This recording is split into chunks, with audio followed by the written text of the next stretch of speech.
በስመ አብ ወወልድ ወመንፈስ ቅዱስ አሃዱ አምላክ አሜን። የኤማሁስ መንገደኞች በሚል ኃይለ ቃል ለተወሰኑ ደቂቃዎች እንማማራለን። እነዚህን መንገደኞች የምናገኛቸው በሉቃስ ወንጌል ምዕራፍ 24 ከቁጥር 13 ጀምሮ እስከ 34 ባለው ይሆናል። የሳምንቱ ወንጌል ነው። ሉቃስና ቀለዮጳ በመባል ይታወቃሉ እና ትንሣኤ በተከበረ በሦስተኛው ቀን የሚከበሩ ቅዱሳን ናቸው። ስለ እነርሱ እንማማራለን። ዛሬ እግዚአብሔር በእነዚህ መንገደኞች በኩል የእኛን ሕይወት ይጎበኘዋል።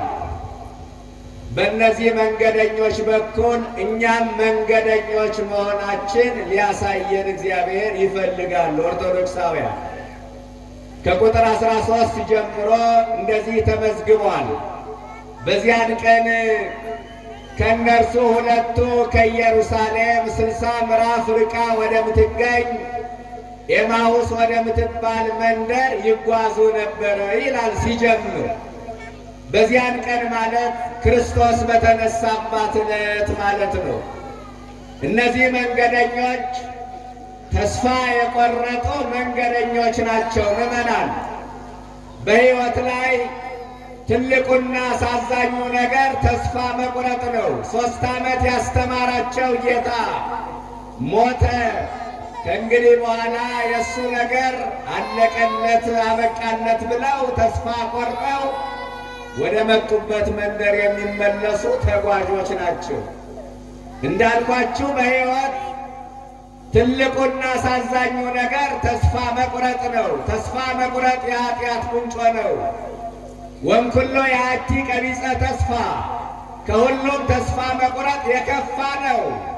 የሰው ኃይሉ ያለው በጉልበት ውስጥ አይደለም፣ በተስፋ ውስጥ ነው። ተስፋ የሌለው ሰው ጉልበት እንኳን ቢኖረው መራመድ አይችልም።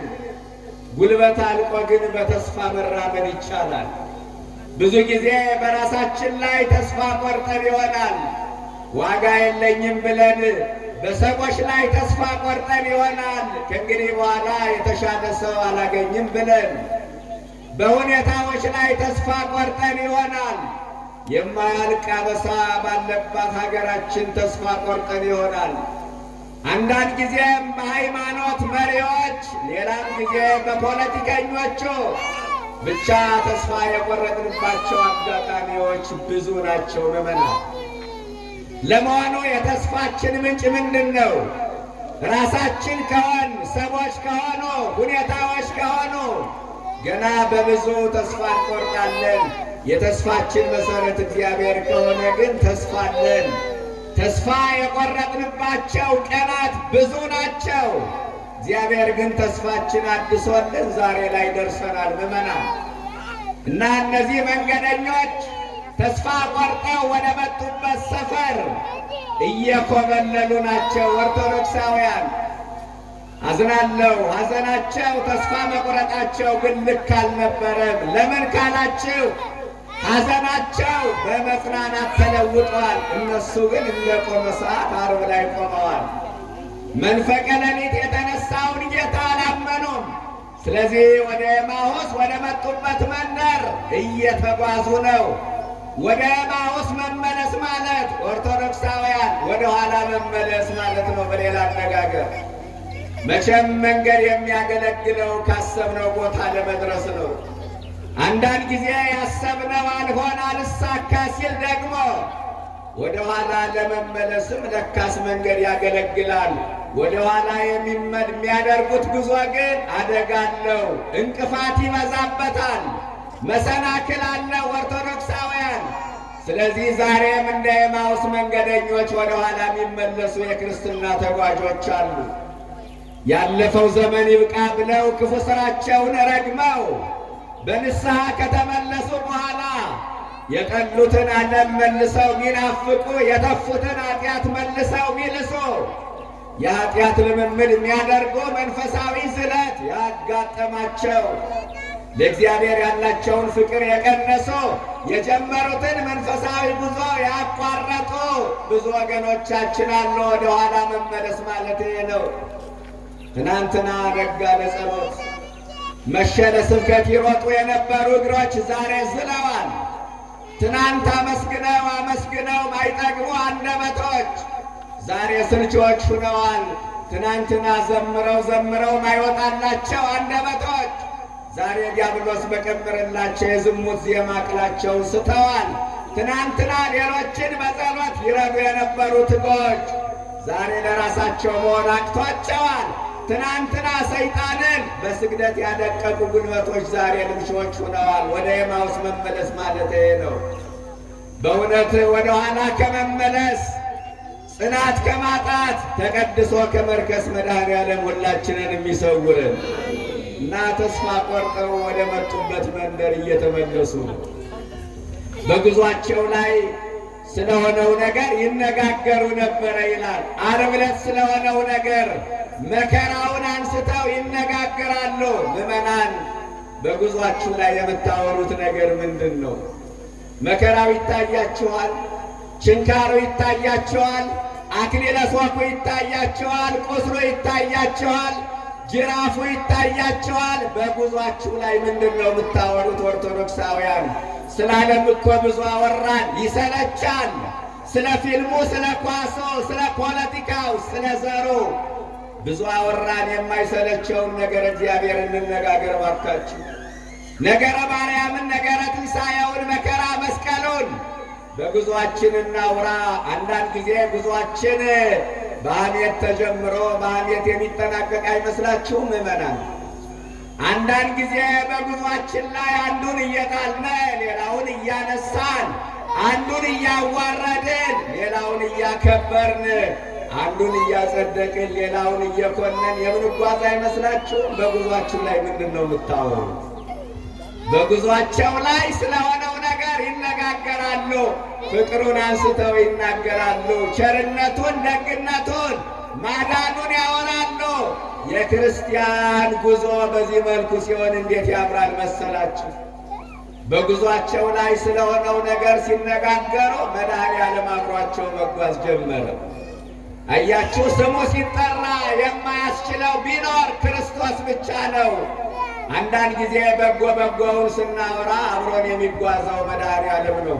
ክፉ ክፉውን ስናወራ አብሮን የሚጓዘው ጠላት ዲያብሎስ ነው። ለምን? መግቢያ ቀዳዳ አግኝቷልና። ለዚህ አይደል አባቶቻችን ለመረከበ ምስቲተ ሙባሁቱን ያርህዷል። ሰይጣን ጥቂት ቀዳዳ ካገኘ ማስፋፋት ያውቅበታል። ለዚህ ነው ይትሃቡ ፍኖተ ለሰይጣን፣ ለሰይጣን መንገድ አትክፈቱ። አንዳንዶቻችን ወደንና ፈቅደን በሩን ከፍተን ሰይጣንን የምናስገባ ሰዎች አሉ። በጉዟችሁ ላይ ምንድን ነው የምታወሩ? ስለ ክርስቶስ እየተነጋገሩ ጉዟቸውን ቀጠሉ። መድኃኔዓለምም አብሯቸው መጓዝ ጀመረ። እንዳያውቁት ግን ዓይናቸው ተይዞ ነበረ ይላል። ምን እንዳይሉት እንዳያውቁት ዓይናቸው ተይዞ ነበረ። ዓይናቸውን የያዘው አለማመን ነው። 3 ዓመት ያስተማራቸው ጌታ በ3 ቀን ጠፋባቸው። አንዳንድ ጊዜ እኛ ማለት እንደዚህ ነን። ብዙ ቀን ስለ ጌታ መልካምነት እናወራለን፣ ፍቅሩን፣ ደግነቱን እናወራለን። ባገኘነው አጋጣሚ ምስክርነት እንሰጣለን። 3 ቀን ባልሞላ ፈተና መድኃኔዓለም ይጠፋብናል። 3 ቀን ባልሞላ ፈተና ይሰወርብናል። ወይ ውረድ ወይ ፍረድ የለህም እንዴ ማለት እንጀምራለን። 3 ዓመት ያስተማራቸው ጌታ በ3 ቀን ጠፋባቸው። እንዳያውቁት ዓይናቸው ተይዞ ነበረ ይላል። ከዛ ክርስቶስ እንዲህ አለ፣ እየጠወለጋችሁ ስትሄዱ የምታወሩት ነገር ምንድን ነው አላቸው። ጠውልገዋል። ያጠወለጋቸው ረሃብ ብቻ እንዳይመስላችሁ ተስፋ መቁረጥም ጭምር ነው። አንዳንድ ጊዜ ተስፋ መቁረጥ ከረሃብ በላይ ያጠወልጋል። ምዕመናን ጥሩ እንበላለን፣ ጥሩ እንጠጣለን፣ ጥሩ እንለብሳለን፣ በቂ ረፍት ጊዜ እንወስዳለን፣ ግን አቅም እናጣለን። አቅማችን ከሚነሱን ነገሮች ምንድን ነው ካላችሁ ተስፋ መቁረጥ ነው። በተስፋ መቁረጥ ጠውልገዋል። ሐዘን ጎድቷቸዋል። አያችሁ፣ ሐዘናቸው ለተስፋ መቁረጥ አሳልፎ ሰጣቸው። ተስፋ መቁረጣቸው በመልካም ምርጫቸው እንዲጸጸቱ አደረጋቸው። በመልካም ምርጫቸው መጸጸታቸው ወደ ኋላ እንዲመለሱ አስቻላቸው። ምርጫቸው የተበላሸ ቀን ምዕመናን ጸልዩ አደራችሁ። ምርጫችሁ በመልካም ምርጫችሁ የተጸጸታችሁ ዕለት፣ መልካም ምርጫችሁ የተበላሸ ዕለት ጸልዩ። ከቤተ መቅደስ አዳራሹን ስትመርጡ፣ ከቅድስና ርኩሰትን ስትመርጡ፣ ከሕይወት ሞትን ስትመርጡ፣ ከበረከት መርገምን ስትመርጡ ያኔ ምርጫችሁ ተበላሽቷልና ጸልዩ። በመጽሐፍ ቅዱስ ምርጫቸው የተበላሸባቸው ብዙ ሰዎች አሉ። ሰሎሞንን ታስታውሱታላችሁ። ምርጫ ሲበላስ አያድርስ ነው የሚባለው። ቤተ መቅደስ በሠራበት እጁ ጣዖት ቤት ሠራ።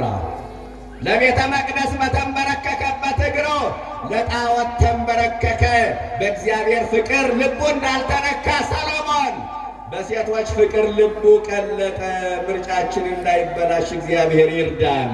ሐዘናቸው ለተስፋ መቁረጥ አሳልፎ ሰጣቸው። ተስፋ መቁረጣቸው በመልካም ምርጫቸው እንዲጸጸቱ አደረጋቸው። ይሆናል ብለን ነበር፣ አልሆነም። ተስፋ አድርገነው ነበረ፣ እንኳን ለእኛ ተስፋ ሊሆን ለራሱም አልሆነ እያሉ ወደ ኋላ ተመለሱ እና መድኃኔዓለም እንዳልኳቸው አብሯቸው ተጓዘ። እየጠወለጋችሁ ስትሄዱ የምታወሩት ምንድን ነው ሲላቸው ከሁለቱ አንዱ ቀለዮጳ እንዲህ አለ፣ አንተ በኢየሩሳሌም ለብቻህ እንግዳ ሁነህ ትኖራለህን? በዚህ ሰሞን የሆነውን አታውቅም አለው። ምንድነው አለ ጌታ እንደማያውቅ። ምንድነው ሲለው በቃልና በሥራ በሕዝብና በእግዚአብሔር ፊት ብርቱ ነቢይ ስለነበረው ስለ ናዝሬቱ ስለ ኢየሱስ አልሰማህም? የካህናት አለቆች ለሞት ፍርድ አሳልፈው እንደሰጡት እኛን ግን እንደሚያድነን ተስፋ እናደርጋለን አለ። ይገርማል። በቃልና በሥራ ብርቱ ነቢይ ስለነበረው ክርስቶስ በቃልም በሥራም ብርቱ ነበረ። ዛሬ አንዳንዶቻችን በቃል ብርቱዎች ነን፣ በሥራ ግን ደካሞች ነን፣ ተቸግረናል። ወንጌል በአንደበታችን በርታ፣ በሕይወታችን የጨለመችብን ብዙ ሰዎች አለን። በቃል ብርቱዎች ነን። ክርስቶስ በቃልም በሥራም ብርቱ ነበረ። ከቃል በላይ ተግባርን ይሰብካል። ጠላቶቻችሁን ውደዱ አለ። ይህንን መስቀል ላይ ያሳየን። አባት ሆይ የሚያደርጉትን አያውቁምና ምን በላቸው፣ ይቅር በላቸው። የሾህ አክሊል ደፍቶ ጎኑን በጦር ተወግቶ በዘንግ እየተቀጠቀጠ በጥፊ እየተመታ ችንካሩ ሥጋውን አልፎ አጥንቱን እየሰረሰረው የደም ላብ አልቦት ቁስሉ እየተሰማው አባት ሆይ የሚያደርጉትን አያውቁምና ይቅር በላቸው አለ። በቃልና በሥራ ብርቱ ነቢይ ማለት ያደለ በዘመኑ አገልግሎ እንዳለፈ ነቢይ አድርገው ነው ያሰቡት። ስህተታቸው እዚህ ጋር ነበረ። እሱ ነቢይ አይደለም። እግዚአ ነቢያት ዘበነቢያት አቅደመ ታውቆ ነቢያት ትንቢት የተናገሩለት የነቢያት ጌታ ነው። ነቢይ አልነበረም።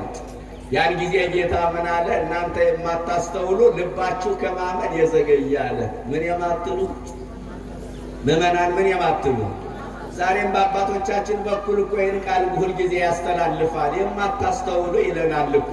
አንዳንዴ ባለማስተዋል ብዙ ነገሮችን እኮ አበላሽተናል። ባለማስተዋል እኮ ሰውንም እግዚአብሔርንም አሳዝነናል። ምዕመናን፣ ባለማስተዋል ሕይወት ተቀጥፏል። ባለማስተዋል የንጹሐን ደም ፈሷል። ባለማስተዋል ትውልዱ በረኪና ጠጥቶ በገመድ ታንቆ ኤሌክትሪክ ጨብጦ እየሞተ ነው። ባለማስተዋል ፍላጎታችን ማሸነፍ ራሳችን መግዛት አቅቶናል። ባለማስተዋል ቀኖና ቤተ ክርስቲያን ተጥሷል። ሕገ ቤተ ክርስቲያን ፈርሷል። አባቶቻችን ያስቀመጡት የደንበር ምልክት ተጥሷል። ባለማስተዋል እንደ ሀገርም እንደ ቤተ ክርስቲያን የሚያበላሻቸው ብዙ ነገሮች አሉ። ማስተዋሉን መድኃኔዓለም ያድለን። ክርስቲያን ከሌላው የሚለየው ጥበብና ማስተዋልን ገንዘብ ማድረግ ከቻለ ነው። ኧረ ባለማስተዋል ስንት ነገር ተበላሽተዋል። እናንተ የማታስተውሉ ልባችሁ ከማመን የዘገየ አለ። ለማመን የዘገዩ ለመካድ የፈጠኑ ሰዎች አሉ። ለጽድቅ የዘገዩ ለኃጢአት የፈጠኑ፣ ለመዝሙር የዘገዩ ለዘፈን የፈጠኑ፣ ለምስጋና የዘገዩ ለሐሜት የፈጠኑ፣ መጽሐፍ ቅዱስ ለማንበብ የዘገዩ፣ እንደገና ጋዜጣ ለማንበብ ፊልምና ኳስ ለማየት የፈጠኑ ሰዎች አሉ አይደለ? ለበረከት የዘገዩ ለመርገም የፈጠኑ ወገኖቼ፣ በጎ ሥራ ለመስራት የዘገዩ መልካም ክፉ ነገር ለማድረግ የፈጠኑ አስራት በኩራት ለመክፈል የዘገዩ ሌላ በገንዘባቸው ሌላ ኃጢአት ለመስራት ግን የፈጠኑ ሰዎች የሉም ወይ ምዕመናን? እናንተ የማታስተውሉ ልባችሁ ከማመን የዘገየ አለ። ሰይጣን እኛን ከሚፈትንበት መንገድ አንዱ ማዘግየት ይባላል። ከዛሬ ነገ ከዘንድሮ ከርሞ ሲሞላልኝ አስራት በኩራት እከፍላለሁ እሰጣለሁ አሁን አልሆነልኝም እያለ ሰይጣን አንዳንድ ጊዜ መልካም ሥራ እንዳንሰራ ያዘገየናል። ነገ እኛ አይደለም ምዕመናን፣ ዛሬ ነው። ከዛሬም አሁን ነው። የመዳን ቀን ዛሬ ነው። ነገ ለመኖራችን እርግጠኞች አይደለንም። በተሰጠን ዘመን ሥራ እንስራበት፣ እንወቅበት፣ እድሜያችን እንጠቀምበት። እድሜ ብድር ነው። ብድር አያኮራም፣ ብድር አያመጻድቅም። የተበደረ ሰው ብድሩን ለተበደረበት ዓላማ ያውለዋል እንጂ አያባክነው። ክርስቲያን የተሰጠውን እድሜ ለኃጢአት የሚያውለው ከሆነ እድሜ አባካኝ ይባላል። እድሜያችን በከንቱ እንዳናባክን መድኃኔዓለም ይርዳን። እኛን ከሚፈትንበት ነገር አንዱ ሰይጣን ለበጎ ነገር ማዘግየት ነው። ምዕመናን ይህንን ተረዱ በደንብ። ለበጎ ነገር ማዘግየት ቅዱስ ጳውሎስ ወደ ተሰሎንቄ እንዳሄደ ሰይጣን አዘገየኝ አለ። ሐዋርያውን ያዘገየ ሰይጣን እኛን አያዘገየንም ማለት አንችልም። ምዕመናን በደንብ እያዘገየን ነው። ከዛሬ ነገ እያልን ከብዙ መልካም ሥራዎች ዘግይተናል። እናንተ የማታስተውሉ ልባችሁ ከማመን የዘገየ እንዲህ እያለ ሙሴ ስለ እርሱ የጻፈውን ነቢያት ስለ እርሱ የተናገሩትን ትንቢት እየጠቀሰላቸው ጉዞው ቀጠለ። ትምህርቱ ተመችቷቸዋል። በደንብ ጣፍቷቸዋል። ጆሮአቸውን ከፍተው እያደመጡት ነው። በአገልግሎቱ ልባቸው ተነክቷል። ከዛ መድኃኔዓለም መንታ መንገድ ላይ ሲደርሱ እንዲህ ሊሄድ መሰለ። ምን መሰለ? ሊሄድ መሰለ። መንታ መንገድ ላይ ሲደርሱ ማንን ብሎ መጣና ግን ግባ ካላሉት አይገባም። እሱ እደር ካላሉት አያድርም። ግን ካላሉት እሺ አይልም። ያን ጊዜ እንበር ምስሌነ እስመ መሲሕ ወተቈልቈለ ፀሐይ አሉ። ከእኛ ጋር እደር፣ ማታ ቀርቧል፣ ቀኑም ሊመሽ ጀምሯል። ከእኛ ጋር ምን በል? ከእኛ ጋር እደር፣ ማታ ቀርቧልና ቀኑም ሊመሽ ጀምሯል። አሁን ቀኑ አልመሽም። አንዳንዶቻችን ቀኑ መሽቷል። የፀሐዩ አልፎ የሌሊቱ መምጣት አይደለም፣ የብርሃኑ አልፎ የጨለማው መተካት አይደለም። የዘመን ምሽት ገጥሞናል። የቀን ምሽት ገጥሞናል። በዓይናችን የምናየው በጆሮአችን የምንሰማው በየሞባይሉ በየኢንተርኔቱ የሚለቀቁ ነገሮች የዘመን ምሽት እንደገጠሙን ያሳያል። ኃጢአት እንደ ጽድቅ፣ ነውር እንደ ቅድስና የተቆጠረበት፣ ልቅነት የተስፋፋበት፣ የሰው ልጅ ከክብር ወርዶ እንስሳትን የመሰለበት ያልሰራሁት ኃጢአት ምንድን ነው እያለ ቢረክስበት ዘመን ይህ ነው የዘመን ምሽት። ሰው በዝሙት እንስሳ በጭካኔ አራዊት የሆነበት ዘመን፣ ሰው ፈልጎ ባልተወለደበት ቋንቋ አንገቱን በሰይፍ የሚቀላበት ዘመን፣ ሰው በዘር ተከፋፍሎ ሆድና ጀርባ የሆነበት ዘመን የቀን ምሽት ገጥሞናል። ምዕመናን የቀን ምሽት ገጥሞናል። አንገት እየቆረጠ እጅ እየቆረጠ ዋንጫ እንደበላ የሚጨፍር ትውልድ የበዛበት ዘመን፣ ነውርን ጌጥ ያደረጉ ከባህል ከወግ ከእሴት ያፈነገጡ ከሞራል ልዕልና የወረዱ ሰዎችን የምናይበት ዘመን፣ ፈሪሃ እግዚአብሔር ከላይ እስከታች ከሊቅ እስከ ረቂቅ መንፈሳውያን ከሚባሉት ሳይቀር ፈሪሃ እግዚአብሔር ውልቅ ብሎ የጠፋበት ዘመን፣ የቅድስና ልብስ ወልቆ የወደቀበት ዘመን የዘመን ምሽት ገጥሞናል እና በዚህ ሰዓት እደር ማለት አያስፈልግም። ምዕመናን እደር ማለት ያስፈልጋል። ጥላቻ የነገሰበት፣ ፍቅር የቀዘቀዘበት ዘመን ጌታ ሆይ ከእኛ ጋር እደር፣ ሳይመሽ አሁንም እደር እንበለው። ጨርሶ ሳይመሽ እንግባባ፣ እንለወጥ፣ ንስሐ እንግባ፣ ሥጋ ወደሙ እንቀበል፣ አስራታችን በጊዜ እንክፈል። ይህ ነው ሳይመሽ። ከዛ ከእኛ ጋር እደር አሉት። ሊያድር ገባ መድኃኔዓለም። በእንግዳ ልማድ ማዕድ አቀረቡለት። ማዕዱን ባርኮ እንጀራውን ቆርሶ ሲሰጣቸው ዓይናቸው ተገለጠላቸው እላቸዋለሁ። ኦርቶዶክሳውያን ዓይናቸው ተገለጠላቸው። እንዴ ዓይነ ስውራን ነበሩ እንዴ? ምዕመናን ነበሩ ወይ? ከኢየሩሳሌም እስከ ኤማውስ የተጓዙት በሥጋዊ ዓይናቸው እኮ ነው። ነገር ግን ለካስ የልባቸው ዓይን ጠፍቶ ነበረ። ለካስ ውሳጣዊ ዓይናቸው ጨልሞባቸው ነበረ ኦርቶዶክሳውያን።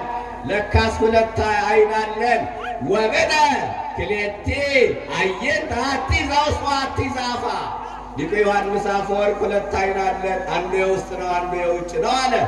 አትናቴዎስ የተባለው ሊቅ ይትረኃዋ አዕይንት ዘውስጥ፣ የውጭ አይደሉ የውስጥ ዓይኖቻችን ይከፈቱ። መድኃኔዓለም የውስጥ ዓይኖቻችን ይክፈትልን።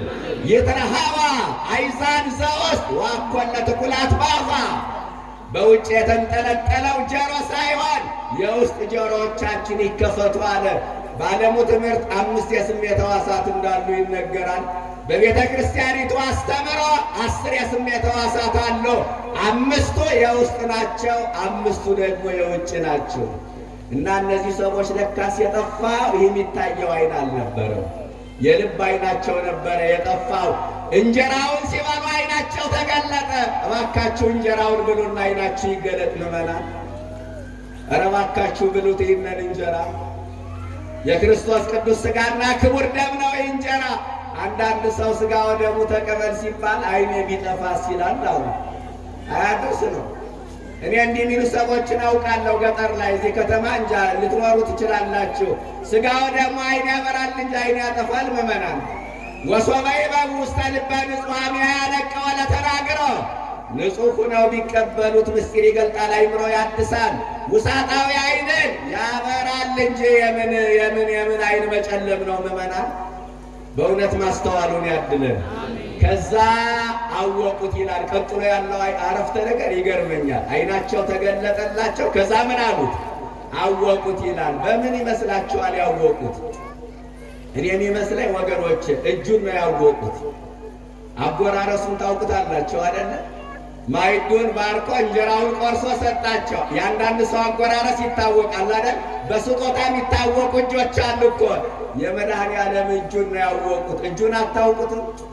የስጦታ እጁን አታውቁትም? የበረከት እጁን አታውቁትም? ምዕመናን ዝም አላቸው። አታውቁትም መስል በደንብ ይታወቃል። እየኖርነ ያለነው ሰዎች በቀረጹት ፕሮጀክት አይደለም፣ በእጁ በረከት ነው። ይህንን እመኑ። እናቶቻችን በትንሽ ገቢያቸው ብዙ ቤተሰብ ሲያስተዳድሩ አውቃለሁ። በስሌት ሳይሆን በእምነት። ለምን ካላችሁ የበረከት እጁ ጓዳቸው ውስጥ ለገባ እና ይህን ዘመን ታውቁት የለ የእጁ በረከት ባይዘረጋ ኑሮ ውለን አንገባም፣ አድረን አንነሳም ነበረ። ግን ይሄ እጅ ዛሬም እየመገበን ነው። ክብርና ምስጋና ይድረሰው። ይሄ እጅ እየመገበን ነው ምዕመናን። እና የበረከት እጁን እወቁለት፣ የፈውስ እጆቹን እወቁለት ምዕመናን። ጆሮው ከመስማት አልደነቆረችን፣ እጁም ከማዳን አላጠረችም ነው የሚለው ወገኖቼ። እጁም ከማዳን አላጠረችም። ትናንትና የተዘረጉ የፈውስ እጆች ዛሬም ተዘርግተዋል። በየሆስፒታሉ ወድቀው አልጋውን አጣበው ደማቸው አልቆ ሰውነታቸው ከላያቸው ላይ ርቆ ሥጋቸው ከአጥንታቸው ጋር ተጣብቆ የሞት ቀን ረዝሞባቸው ምነው ሙተን ባረፍን የሚሉ ሰዎች የሉ። የፈውስ እጆቹ ዛሬም ያስፈልጋል። የይቅርታ እጆቹን፣ የፍቅር እጆቹን እወቁለት። አወቁት ይላል። እጁን ነው ያወቁት። ከዛ መድኃኔዓለም ከነሱ ተሰወረ። አቤት ቁጭት! አቤት ቁጭት! ልክ ሲሰወራቸው መቃጠል ጀመሩ። ያን ያህል ሲነግረን አልገባን ብሎ በመንገዳችን ለካስ የማታስተውሉ ያለን ያለ ምክንያት አልነበረም። ያን ጊዜ ከነቢያት እየጠቀሰ ሙሴ ስለ እርሱ የጻፈውን እየጠቀሰ ነግሮን እንዴት አልገባንም እያሉ መቃጠል ጀመሩ።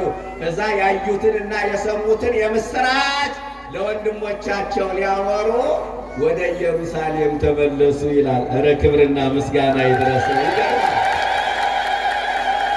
እንዲያው ገብቷቸዋል ምዕመናን። የሰው ልጅ ፍጻሜው ሲያምር እንዴት ያምራል! እንዴት ደስ ይላል! እረ መድኃኔዓለም ፍጻሜያችን ያሳምርልን። እነዚህ ሰዎች ወደ የት ነበር የሚጓዙት? ንገሩ እስቲ። መጀመሪያ ወደ ኤማውስ ነበረ። አሁን ደግሞ ወደ የት? ከኤማውስ ወደ የት? ወደ ኢየሩሳሌም። የሰው ልጅ ፍጻሜው ሲያምር ይሄ አይደለም? አንዳንድ ሰው ጅምሮ መልካም ይሆንና ፍጻሜው ይበላሻል። አንዳንዱ ደግሞ ጅምሩ መጥፎ ይሆንና ፍጻሜው ያምርለታል። እነዚህ ሰዎች ጅምራቸው መልካም አይደለም። የሚጓዙት ወደ ኤማውስ ነው። የሚጓዙት ወደ ፀሐይ መግቢያ ነው። ነገር ግን ፍጻሜያቸው አማረ። ከኤማውስ ወደ ኢየሩሳሌም ወደ ኢየሩሳሌም መመለስ ማለት ምዕመናን ከዓለም ወደ ቤተ ክርስቲያን መመለስ ማለት ነው። ኤማውስ ዓለም ናት። ኢየሩሳሌም ቤተ ክርስቲያን ናት። ወደ ኢየሩሳሌም መመለስ ማለት ከኃጢአት ወደ ጽድቅ መመለስ ነው። ወደ ኢየሩሳሌም መመለስ ማለት ያለፈው ዘመን ይብቃ ብሎ ክፉ ሥራን በንስሐ ረግሞ ወደ ቤተ ክርስቲያን መመለስ ነው። ከአምልኮተ ጣዖት ወደ አምልኮተ እግዚአብሔር መመለስ ነው። ምዕመናን እባካችሁ የሥጋ ፍላጎት አስገድዷችሁ መንፈሳዊነት ያቋረጣችሁ ሰዎች አሁንም አልረፈደም፣ ወደ ኢየሩሳሌም ተመለሱ። ኤማሁስ ማርካችሁ በሱስ የተጠመዳችሁ ሰዎች ትኖሩ ይሆናል። አሁንም አልረፈደም፣ ወደ ኢየሩሳሌም መመለስ ይቻላል።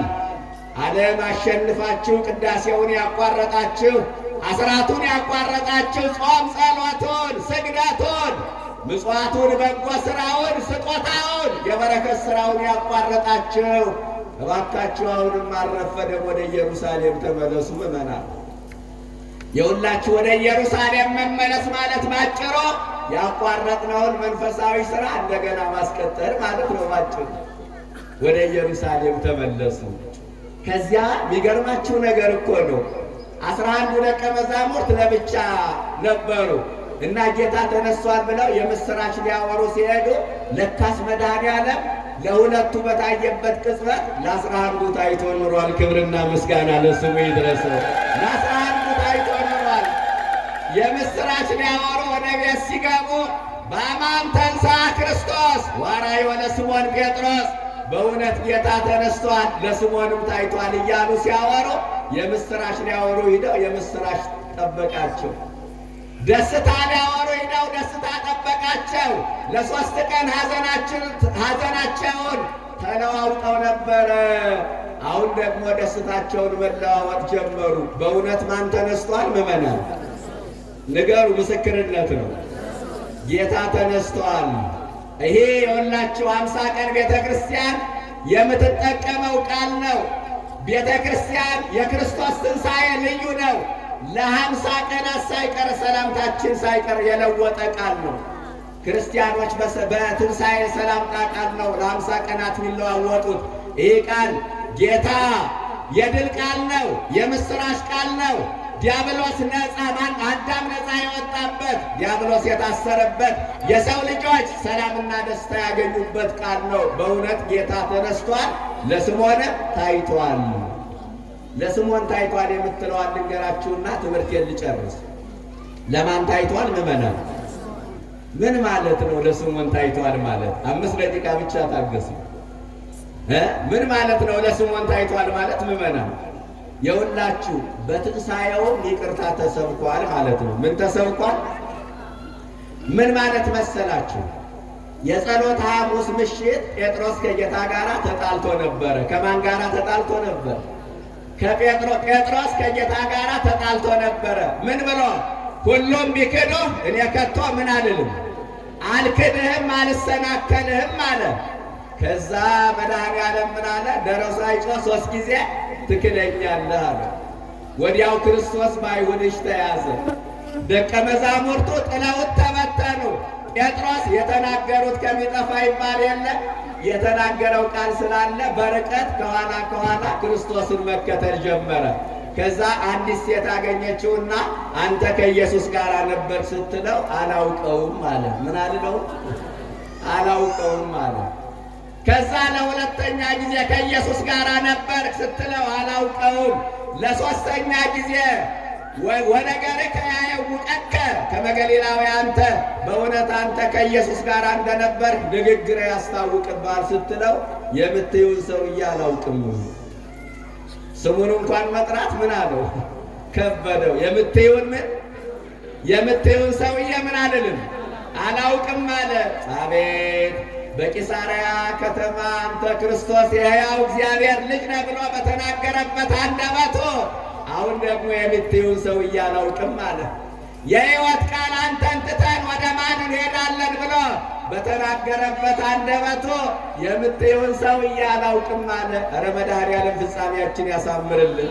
ሰው በጀመረው ካልጨረሰ ባረፈደበት ካላመሸ በጣም አደጋ ነው። ሄኖክ ምን ይላል? ብፁዕ ዘይመውት እንዘ ጻድቅ ወኄር አለ። እስከ መጨረሻው የሚጸና እሱ ብፁዕ ነው አለ። በጀመረበት የሚጨርስ ባረፈደበት የሚያመሽ የታደለ ነው። እንግዲህ እኮ ቅዱስ ጴጥሮስን ለመውቀስ አይደለም። በእውነት በ58 ዓመቱ እኮ ነው ጌታን የተከተለው። ጌታ ተከተለኝ ሲለው ራሱን አስተዋውቆ አይደለም። እኔ ክርስቶስ እባላለሁ አላለው። ታምር አይቶ አይደለም ጴጥሮስ ጌታን የተከተለው። በባህር ላይ ሲረማመድ በ5 እንጀራ በ2 ዓሣ 5,000 ሕዝብ ሲመግብ አይቶ አይደለም የተከተለው። ዝም ብሎ ተከተለኝ ሲለው ብቻ ተከተለው። አሁን እኛ ይህን እናደርገዋለን? የት ታኖረኛለህ? ምን ታበላኛለህ? ምን ታጠጣኛለህ? ምን ታለብሰኛለህ አላለም። ያውም የ58 ዓመት ሽማግሌ የ33 ዓመት ሰው ተከተለኝ ሲለው አንተን አምኜ ምኑን ነው የምከተልህ አላለም። እኔ ሽማግሌ ነኝ፣ አንተ ደግሞ ወጣት ነህ፣ እንዴት አንተን አምኜ እከተልሃለሁ አላለም። እና ጴጥሮስ ጠንካራ ጎኑ የበረታ ነው። እዚህ ላይ ግን ጴጥሮስ ተሸነፈ። ሰው መሆን አይቀርም። ከዛ ቅዱስ ቄርሎስ ምን ይለዋል? እፎ አንቀልቀለ መሰረተ ሃይማኖት ይላል። ያ የሃይማኖት አለት ጴጥሮስ እንዴት ተናወጠ! አለትን እኮ ፀሐይ አይሰነጥቀውም፣ ነፋስ አይወዘውዘውም፣ ውሃ አይሸረሽረውም። ያ አለት እንዴት ተናወጠ ይልና መልሱን ራሱ ይሰጣል። ጴጥሮስን ያናወጠው ትዕቢቱ ነው ይላል። ምኑ ነው? ትዕቢቱ ነው። ትዕቢቱ ምንድን ነው? ሁሉም ቢክዱ እኔ ከቶ ምን አልልህም፣ እንዳልክድህ ምን በላይ ነበር የሚባለው? ጠብቀኝ ነበር የሚባለው። አንዳንዶቻችንም እኮ እንዲህ ነን። አንዳንድ ጊዜ ሲያቀብጠን የፈለገው ይሁን ሃይማኖትማ አልቀይርም ምንል ሰዎች አለ።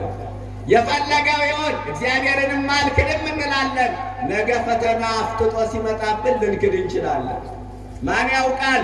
ዋዲ ታውቀለነ ከመምን ተንከውን ነገ ምን ልንሆን እንደምንችል አልተገለጠልንም።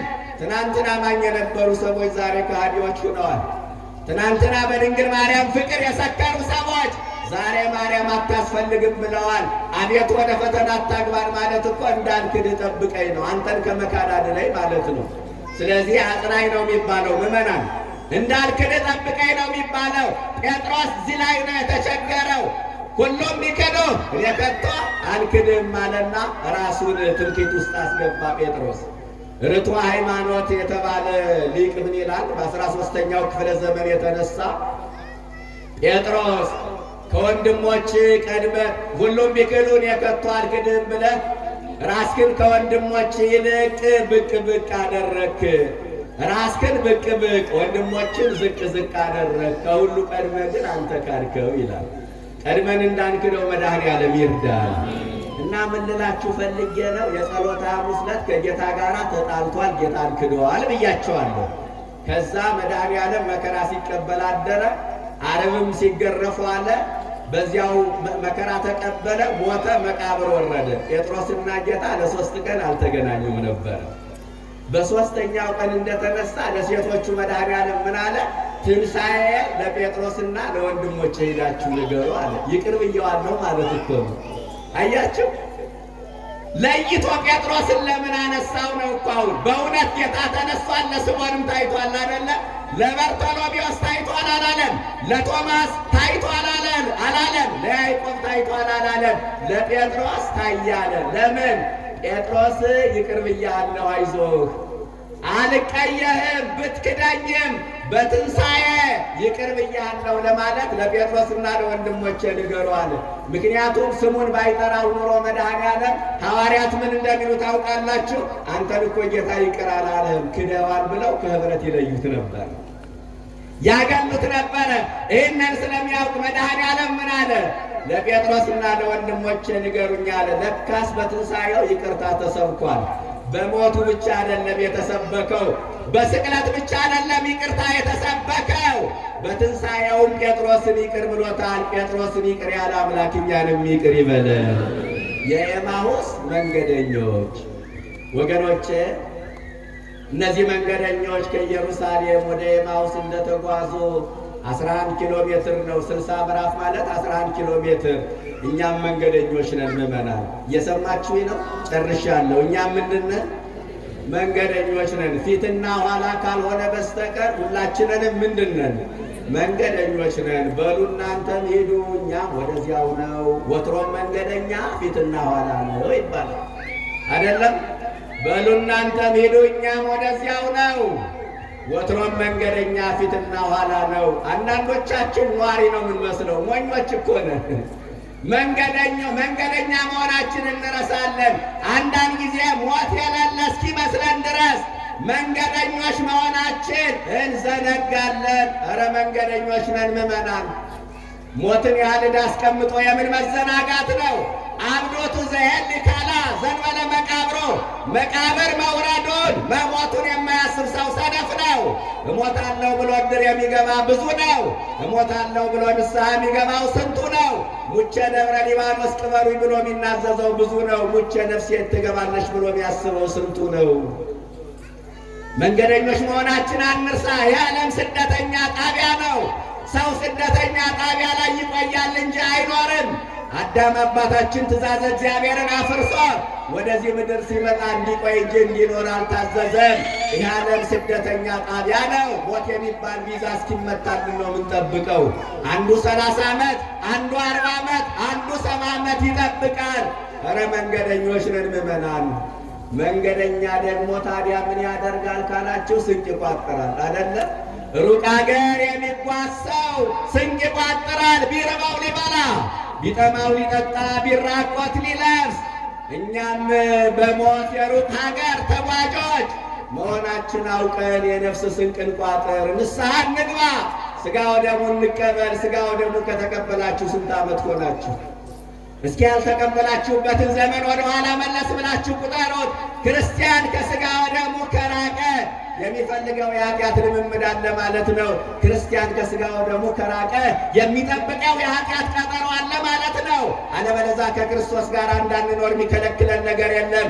ትጾማላችሁ፣ ትጸልያላችሁ፣ አስራት ታወጣላችሁ፣ ገዳም ትሄዳላችሁ፣ ደስ ይላል። የነገሮች መደምደሚያ ግን የክርስቶስን ሥጋና ደም መቀበል ነው። አለበለዚያ መልካም ሥራዎቻችን ማረጋገጫ የሌላቸው የሂሳብ ሰነዶች ነው የሚሆኑብን። በልጅነታችሁ ትቆርቡ የነበራችሁ ልጆቻችሁን ልታቆርቡ ትመጣላችሁ። እነሱ ሲበሉ እናንተ ትራባላችሁ፣ ጀርባችሁን ለማዱ ትሰጣላችሁ። እስከ መቼ ከዚህ ማዕድ እንሸሻለን? ወገኖቼ እንደ ኤማሁስ መንገደኞች መሆናችን አውቀን የንስሐ ስንቅ ቋጥረን ሥጋውን በልተን ክቡር ደሙን ጠጥተን የስሙ ቀዳሽ የመንግሥቱ ወራሽ ለመሆን ያብቃል።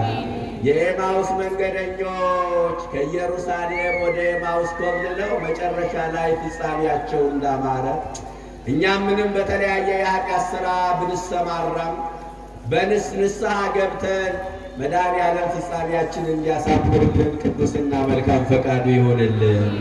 የመከረን ያስተማረን አምላክ የተመሰገነ ይሁን። ወስብሐት ለእግዚአብሔር። እግዚአብሔር ይስጥልኝ።